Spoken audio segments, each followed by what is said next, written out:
Meu nome é Joaquim. Tenho 56 anos e sou pedreiro. O que vou contar aconteceu há 3 anos, no bairro da Tijuca, no Rio de Janeiro, um lugar onde a cidade grande se mistura com o verde dos morros e as histórias antigas de criaturas que a gente só acredita vendo. Eu e meu filho, Lucas, fomos para o Rio de Janeiro em busca de trabalho. A grana estava curta e essa oportunidade apareceu no momento certo.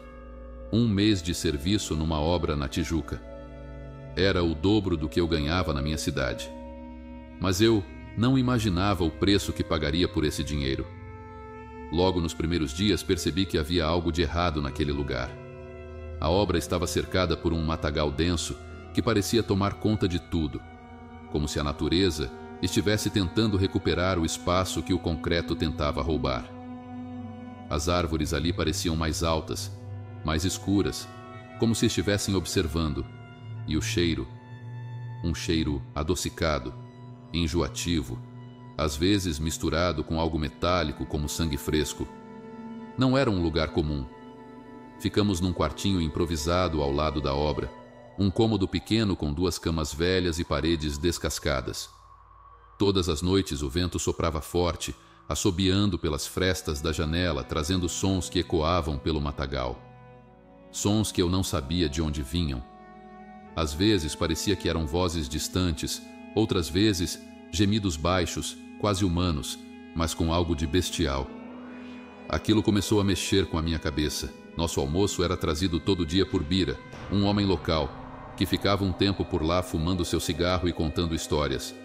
Um dia ele nos disse que, morro acima, havia desmanches de carros onde corpos de vítimas do tráfico eram queimados. Mas o que mais me assusta, ele disse com a voz baixa, não são os bandidos. Tem coisa pior escondida nesse matagal. Gente que some e nunca mais é vista. Eu ri na hora, tentando parecer despreocupado, mas no fundo, aquelas palavras ecoaram na minha cabeça. Ele sabia de algo que nós não sabíamos. Com o passar dos dias, o peso daquele lugar começou a me afetar mais. Durante a noite, eu sentia algo estranho no ar. Não era só o silêncio. Era a sensação de que havia olhos nos observando de dentro do mato. Na minha cabeça, as histórias de lobisomens que eu ouvia quando era criança em Minas começaram a voltar. Lendas de criaturas que se transformavam sob a luz da lua cheia, predadores noturnos que se alimentavam do medo das pessoas. Mas claro, eu tentava afastar esses pensamentos. É só o cansaço, eu me dizia, mas sabia que não era. Foi numa dessas noites, depois de quase 3 semanas de trabalho, que tudo mudou.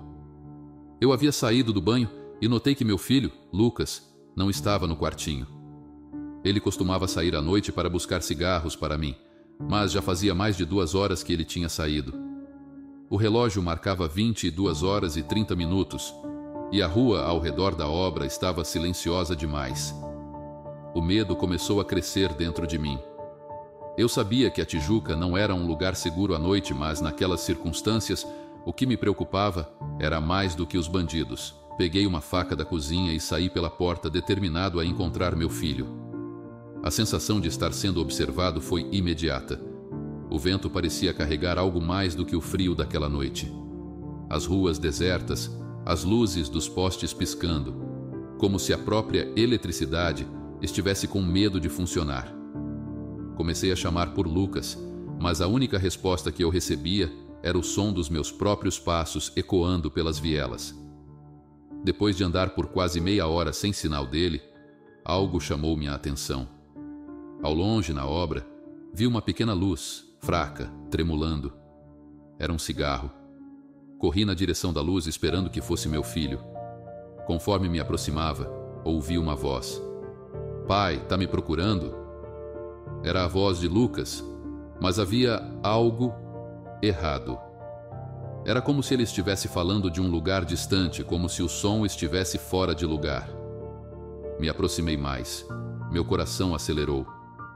O cheiro de cigarro estava forte demais, enjoativo. Foi então que ouvi o barulho. Um rosnado profundo, vindo do mato ao lado da obra. O som fez meus pelos arrepiarem. Era um som que eu nunca tinha ouvido antes. Não era humano nem completamente animal. Era algo no meio do caminho, como se um homem e uma besta estivessem misturados naquele som. Lucas apareceu diante de mim com o isqueiro em mãos e antes que eu pudesse falar, ele acendeu a chama e iluminou o mato ao nosso redor. O que vimos ali, naquela luz fraca, foi suficiente para congelar meu sangue. Entre as árvores, parcialmente oculto pelas sombras, estava algo enorme. Era alto, muito maior do que eu ou meu filho, e sua forma lembrava vagamente a de um homem. Mas os detalhes... Pelos grossos cobriam seu corpo e seu rosto. Não era humano. O focinho comprido, os dentes afiados, os olhos vermelhos que brilhavam no escuro. Um monstro, uma criatura saída diretamente dos pesadelos mais antigos da humanidade. A criatura nos encarou por um momento que pareceu durar uma eternidade. "Corre, pai!" gritou Lucas, mas minhas pernas não respondiam. O pavor me paralisou por um segundo até que o instinto de sobrevivência finalmente venceu. Corremos, tropeçando nas pedras e no chão irregular, com o som da respiração pesada da criatura nos seguindo. O chão tremia com seus passos, cada um mais próximo que o anterior. Eu podia sentir o ar deslocado pela fera atrás de nós. E por um momento achei que não escaparíamos, mas então, de repente, o barulho parou. O silêncio voltou, mas era um silêncio ainda mais pesado. Me virei para olhar e a criatura havia sumido. Desaparecera no meio do matagal denso, como se nunca tivesse existido. Ainda em choque, fomos direto para a delegacia. Quando contamos aos policiais o que havíamos visto, eles riram, como se fosse uma piada de mau gosto. Disseram que iam investigar, mas no fundo, eu sabia que não acreditaram. Na manhã seguinte voltaram ao local e encontraram um corpo, parcialmente devorado. Era de um homem, mas ninguém sabia quem ele era, e a investigação logo foi encerrada, como se fosse apenas mais uma morte sem explicação nas estatísticas da cidade. Depois desse incidente, Lucas mudou completamente. Ele parou de fumar como se o cigarro fosse uma lembrança dolorosa daquilo que enfrentamos. Decidiu focar nos estudos e terminou a faculdade de Direito, mas nunca mais quis voltar àquele lugar. Eu também carrego as cicatrizes daquele encontro, mesmo que invisíveis. Até hoje acredito que aquele lobisomem ainda está à espreita no mato da Tijuca, esperando a próxima vítima que se aventure perto demais. E o mais aterrorizante de tudo é saber que, em uma cidade tão grande, uma criatura dessas pode andar livremente, escondida nas sombras, sem que ninguém saiba o que realmente se esconde ali. Essa é a história que nunca esquecerei, e ela me assombra todas as noites.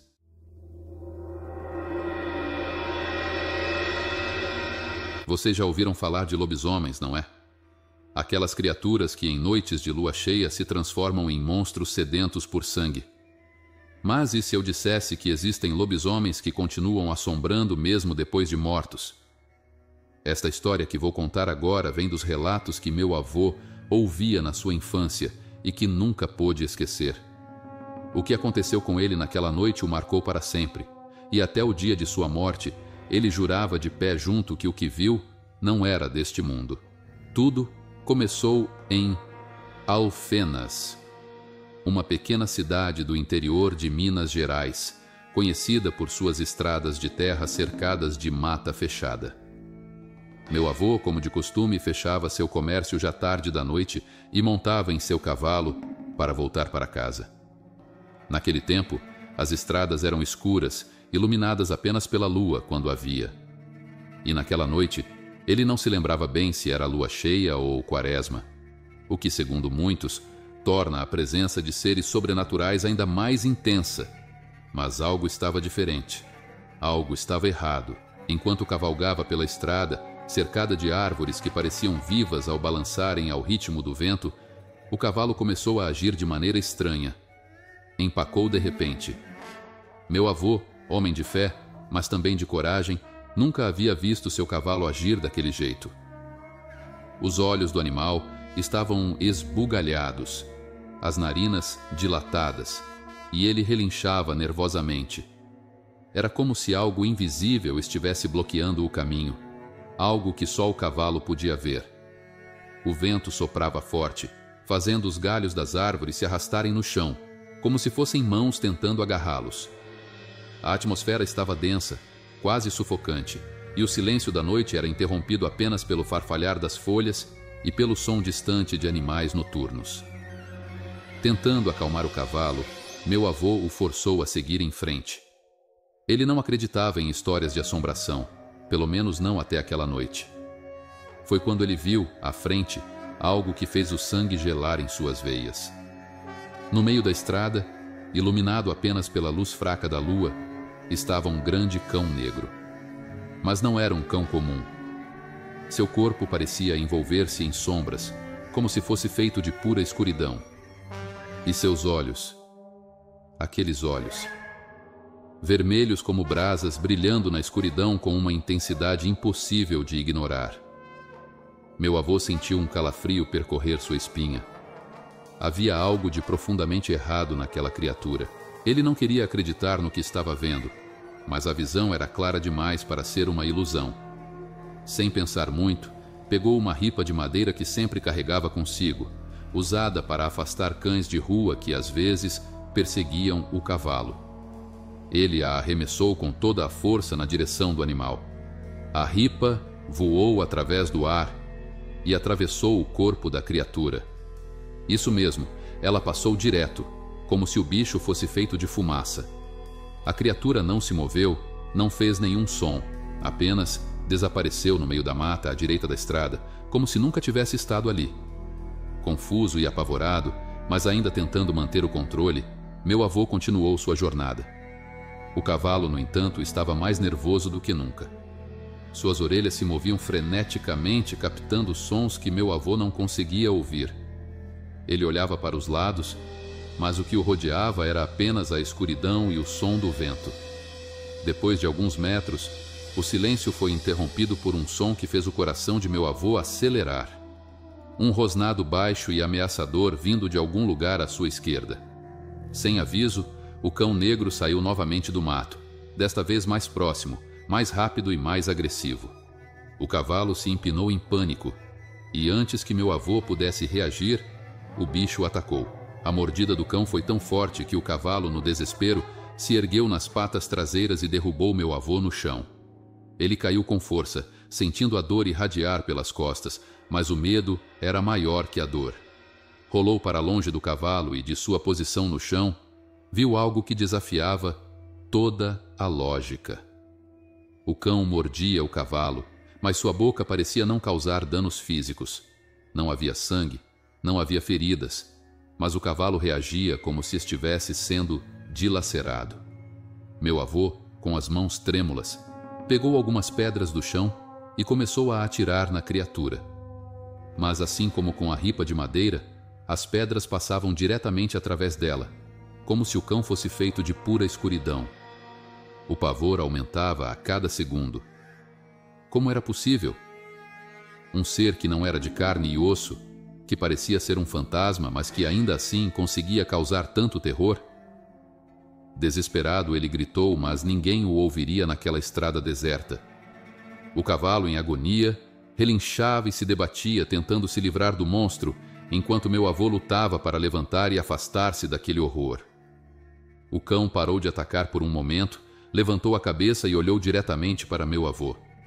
Aqueles olhos vermelhos o perfuraram, como se fossem capazes de enxergar sua alma. Foi então que o bicho desapareceu novamente, tão rápido quanto havia aparecido, esvaindo-se na escuridão da mata. O cavalo, agora ferido, mas vivo, mancou até meu avô, tremendo de medo. Meu avô, ainda sem fôlego e com o coração batendo acelerado, montou no animal e saiu daquele lugar o mais rápido que pôde. Ele não sabia como havia sobrevivido, mas sabia que jamais voltaria àquela estrada durante a noite. Anos depois, descobriu que outras pessoas também haviam visto a mesma criatura. Mas o que realmente o atormentava, o que ele nunca conseguia explicar, era o mistério de como um fantasma, uma sombra, poderia ter causado tanto estrago. E a resposta que ele recebeu de um velho sábio da cidade foi ainda mais aterrorizante. Nem todo lobisomem morre de verdade, meu filho.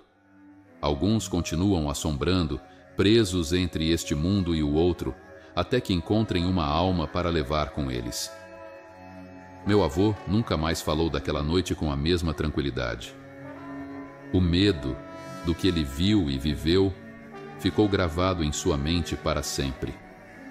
E quem sabe, até hoje, aquele cão negro com olhos de tocha ainda vaga por aquelas estradas, esperando a próxima vítima que se atreva a cruzar seu caminho.